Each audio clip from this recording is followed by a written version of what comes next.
പിന്നില്ലേ ഇന്ന് ഞാനെന്താ പറയുക വീഡിയോ ചെയ്യുന്നത് ഇപ്പോൾ ചായ കുടിക്കുമ്പോൾ ഓർമ്മ വന്നതാവോ നിങ്ങൾക്ക് കേട്ടാ ക്രഞ്ചിനെസ്. ഇത് പൊറോട്ട അല്ല സൊറോട്ട. 2 മാസം മുമ്പ് നാട്ടിൽ നിന്ന് കൊണ്ടുവന്നതാവോ. ഇതെങ്ങനെ ഉണ്ടാക്കുന്നതെന്ന് നോക്കാം. ഇത് ഞാൻ നാട്ടിൽ നിന്ന് തന്നെ പെരുന്നാട്ടിൽ മുന്നേ ഷൂട്ട് ചെയ്തിട്ട് വെച്ചിട്ടുണ്ടായ വീഡിയോ. അപ്പോൾ ശരിക്കും പറഞ്ഞാൽ ഉപ്പിൻ്റെ വെള്ളത്തിലാണ് നമ്മൾ മൈദനെ ഫസ്റ്റ് കുഴച്ചിട്ടെടുക്കണ്ടേ. പിന്നെ ഒരു കാര്യം, ഈ പണിക്ക് പോന്നാട്ടി മുന്നേ നിങ്ങൾക്ക് വേറെ കുറേ പണി ഇല്ലാത്ത ദിവസം മാത്രം ഇത് ചെയ്യാവോ. കുറേ ബിസിയുള്ള ദിവസം ഇത് ചെയ്യാൻ നിൽക്കണ്ട. നല്ല പാങ്ങല നല്ല തെളുപ്പിൽ നൈസായിട്ട് തിന്നായിട്ട് ഫസ്റ്റ് നമ്മൾ പരത്തിയിട്ടെടുക്കണേ.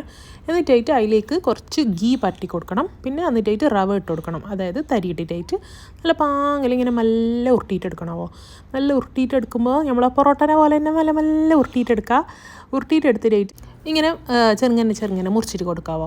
ഒരു നോമ്പ് 23-ന് ശേഷം ഇല്ലേ കാസർഗോഡ് ഏത് പുരയിൽ പോയെങ്കിലും ഇല്ലേ നമുക്കിങ്ങനെ തണുക്കപ്പം ഉണ്ടാക്കുന്നത് കാണാവോ.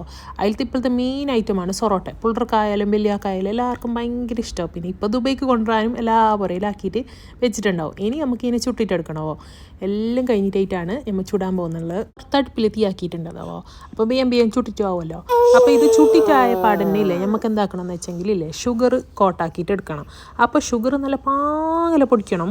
പഞ്ചസാര ഇങ്ങനെ സാധാരണ പൊടിയൊന്നുമല്ല, നല്ല മിൻസായിട്ട് പൊടിച്ചിട്ടായിട്ട് അതിലേക്ക് കുടഞ്ഞു കഴിഞ്ഞെങ്കിൽ നമ്മൾ സൊറോട്ട റെഡി. അപ്പം നിങ്ങൾ എന്തായാലും ട്രൈ ആക്കിയിട്ട് നോക്കുക.